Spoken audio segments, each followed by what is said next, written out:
في ناس بتقول انسى وعدي، بس الحقيقة إن النسيان عمره ما كان شفا. إحنا مش محتاجين ننسى اللي وجعنا، إحنا محتاجين نفتكر ليه اتغيرنا. كل وجع مر علينا كان بيشكلك، كان بيهذب فيك حتة، كان بيعلمك تمسك نفسك لما كل حاجة حواليك بتقع.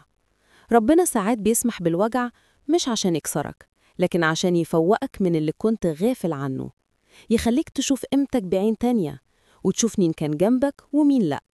اللي وجعك علمك تختار، علمك تحط حدود، علمك ما تديش مكانك بسهولة.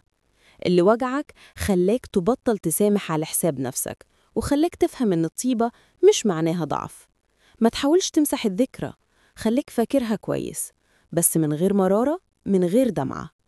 افتكرها كعلامة على إنك نجيت، وإنك بقيت شخص تاني، أقوى، أهدى وأنضج.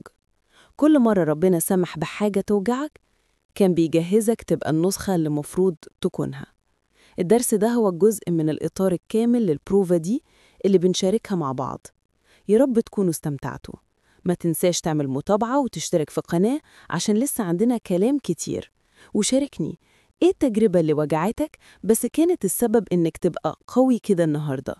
في كل بروفة كلمة، وكل كلمة حياة. دي كانت بروفة حياة.